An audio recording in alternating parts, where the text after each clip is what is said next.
আসসালামু আলাইকুম। আমি বান্না। আজকে আমি তোমাদের 2.1 এর অর্থাৎ সেট ফাংশন অধ্যায়ের আমরা আ সমাধান শুরু করব। তো এই অধ্যায় করতে হলে আমাদের কিছু নিয়ম জানতে হবে। তো এই নিয়মটা আমরা আ এখন আলোচনা করব। চলো, আর এটা হচ্ছে আমাদের পার্ট 1। তো আমরা এই অধ্যায়ের পার্ট 1 এর মাধ্যমে আমরা কি করব? এই সেটের ময়নাতদন্ত শুরু করব। চলো আমরা ময়নাতদন্ত শুরু করি। আচ্ছা, আমি তোমাদের বোঝানোর জন্য এবং ভিডিওটা যাতে একটু ছোট হয় এই জন্য আমি আগে কিছু ইনফরমেশন লিখে রেখেছি। ফার্স্টে বলছে সেট। সেট মানে কি? বাস্তব বা চিন্তা জগতের কোনো বস্তুর সমাবেশকে সেট বলে। তো দেখো, সেটটা কি? দেখা গেছে বিভিন্ন বিষয়ে সেট বলতে পারে, যেমন ক্লাস 6 এর বইয়ের সেট। ক্লাস 6 এ কি একটা বই থাকে? বাংলা, অঙ্ক, ইংরেজি, সমাজবিজ্ঞান, ধর্ম, শারীরিক শিক্ষা, হ্যাঁ, আইসিটি, বিভিন্ন বই থাকে। তো সকল বই নিয়ে ধরো ক্লাস 6 এর বইয়ের সেট বলতে পারি। তারপরে আমরা কি বলতে পারি? Dinner set. অনেকগুলো প্লেট নিয়ে কি হয়? ডিনার সেট হয় না? বাসায় তোমাদের সবার বাসায় কিন্তু ডিনার সেট আছে, তাই না? তারপরে আমরা কি বলতে পারি?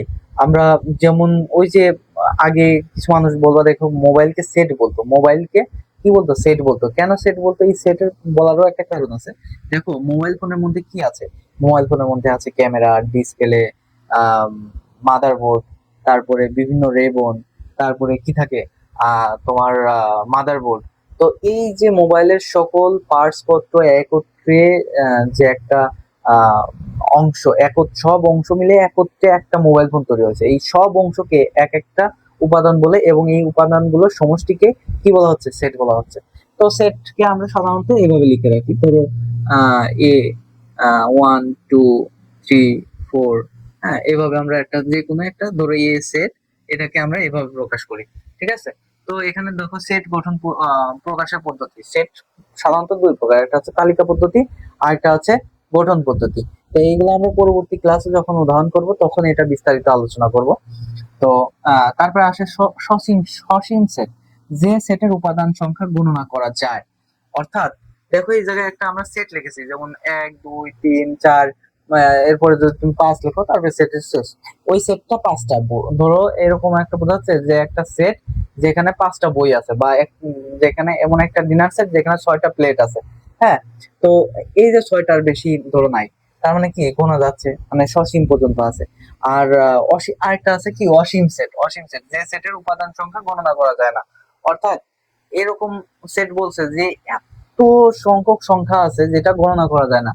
তো ধরো অসীম সেটের একটা সংজ্ঞা দিই, আহ উদাহরণ দিই। ধরো 1 2 3 4 5, হ্যাঁ, তারপরে ডট ডট ডট চলে গেছে, হ্যাঁ, তারপরে ডট ডট ডট চলে গেছে। এগুলো হচ্ছে অসীম সেট। ওকে।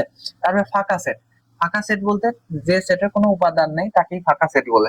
আর ফাঁকা সেটকে আমরা কিভাবে প্রকাশ করি? এভাবে প্রকাশ করি। ওকে। তো ভেন চিত্র।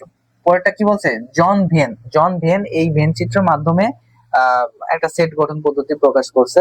তো তার নাম অনুসারে এই পদ্ধতিকে বলা হয় ভেন চিত্র। ওকে। চিত্রের মাধ্যমে, যেমন আমরা এখানে একটা বৃত্ত আঁকলাম, এখানে একটা বৃত্ত আঁকলাম। হ্যাঁ, তো এই বৃত্তের মাধ্যমে আমরা যে সেট প্রকাশ করি এগুলোকে বলে ভেন চিত্র। এগুলো আমরা যখন অঙ্ক করব তখন আমি বিস্তারিত আলোচনা করব। তারপরে বলছে উপসেট। উপসেট কি? কোন সেট থেকে কতগুলো সেট গঠন করা যায়।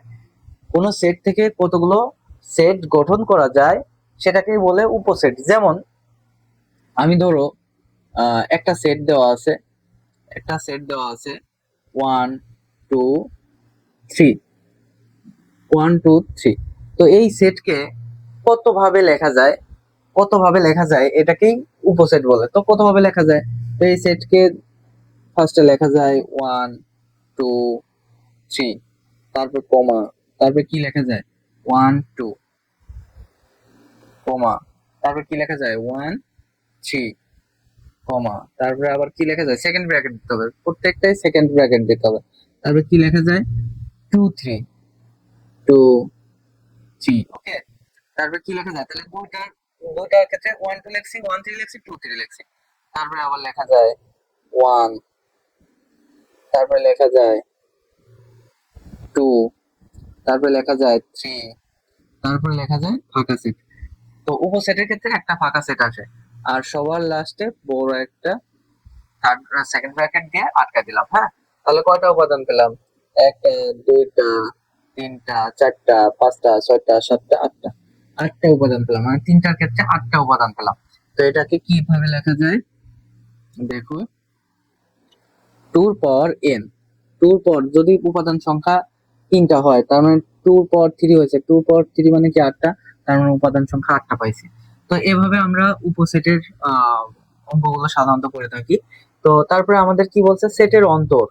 সেটের অন্তর অর্থাৎ কি, সেটের বিয়োগ। বিয়োগ কে বোঝায়? অন্তর মানেই বিয়োগ, কোন সেট থেকে অন্য কোন সেট বাদ দেওয়া, তার মানে কি বিয়োগ দেওয়া। যেমন আমি ধরো এক নাম্বার এ সেট দেওয়া আছে এটা, ধরো আমি একটু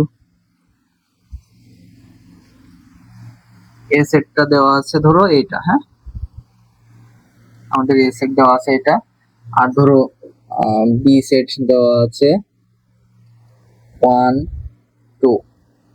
তাহলে অন্তর মানে কি বাদ, অর্থাৎ এ বাদ বি। তাহলে এ বাদ বি কে আমরা কি লিখতে পারি? তাহলে আমরা কমন কমন বিষয়গুলো বাদ দেবো, এটা এটা বাদ দেবো, এটা এটা বাদ দেবো, থাকলো কি শুধু থ্রি। তাহলে আমাদের সেট হবে থ্রি, অন্তর বিয়োগ। ওকে। তারপর বলছে সার্বিক সেট। সার্বিক সেট মানে কি সংশ্লিষ্ট সকল সেট। এই সার্বিক সেট আর পূরক সেটের মধ্যে একটা সম্পর্ক আছে। তো সংশ্লিষ্ট পুরো সেট, পুরো সেট ধরো সংশ্লিষ্ট একটা ইউতে ধরো দেওয়া আছে 1 2 3 4 5 6 7, হ্যাঁ এরকম করে সেট দেওয়া আছে, মানে সকল সেট।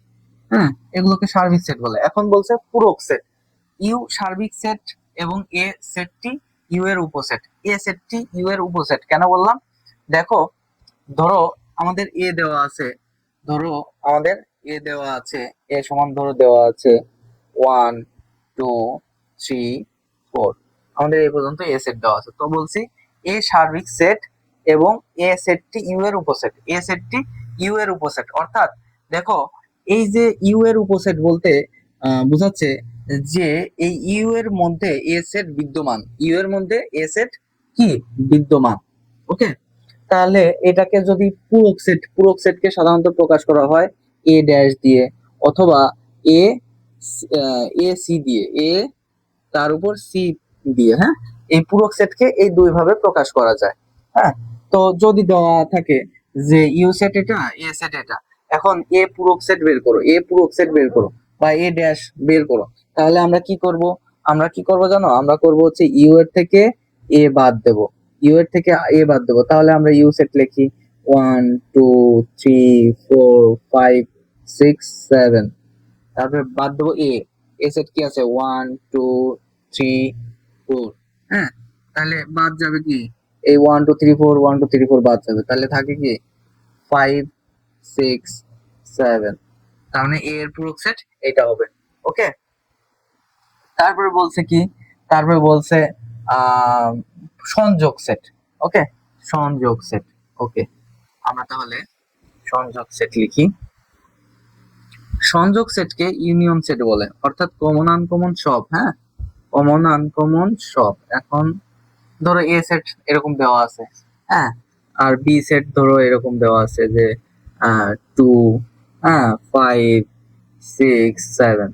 তো ধরো এরকম দেওয়া আছে, তার মানে সংযোগ সেট বলতে এ ইউনিয়ন বি কে বলে। হ্যাঁ, এটাকে ইউনিয়ন বলে, ইউ কে ইউনিয়ন বলে। হ্যাঁ, এটা মনে রাখবা, ইউনিয়ন বলে, যা বাংলায় বলে সংযোগ সেট আর ইংলিশে বলে ইউনিয়ন সেট।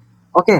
তো এটার মধ্যে দেখো কমন আনকমন সব, কমন আনকমন সব। কমনটা কি দুই আছে, আর আনকমন কি আছে 1, কমনটা 2, এবার 3 4 5 6 7।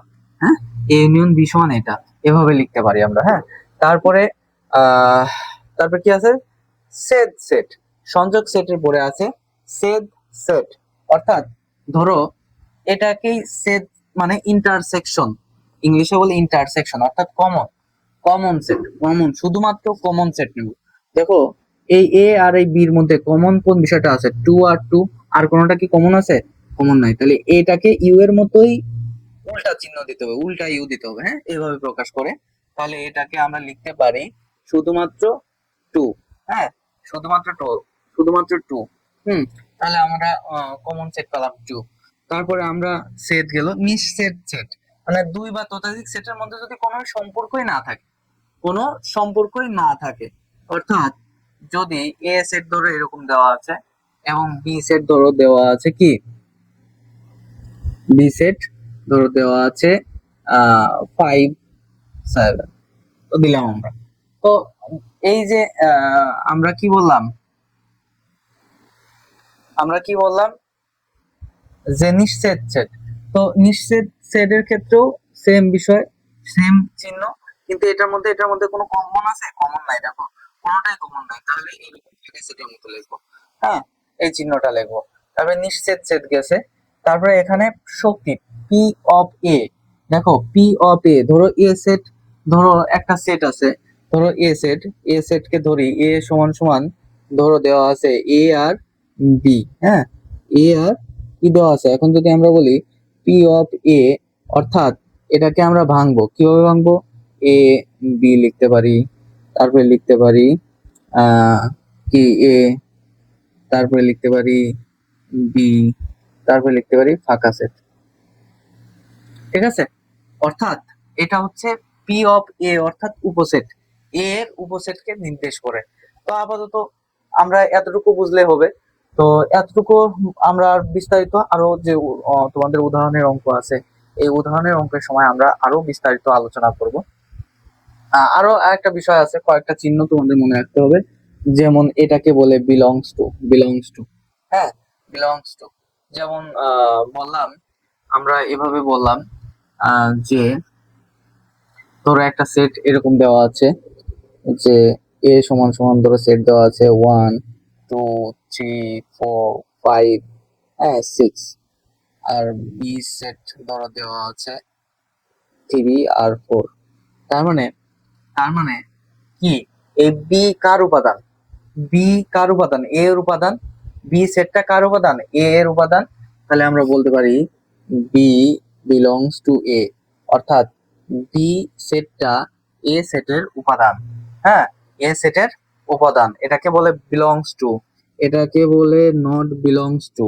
হ্যাঁ, এটাকে সমান সমান বলে, আর এটা কেটে দিলে সমান নয়, বা ইংলিশে বলে ইকুয়াল, নট, কেটে দিলে নট ইকুয়াল। হ্যাঁ, বিভিন্ন ভাবে লেখা যায়। হ্যাঁ, আর ফাঁকা সেট, ফাঁকা সেটও তোমাদের মেবি বলে দিয়েছি, ফাঁকা সেটকেও আমরা এইভাবে লিখি, হ্যাঁ এইভাবে কেটে দিই।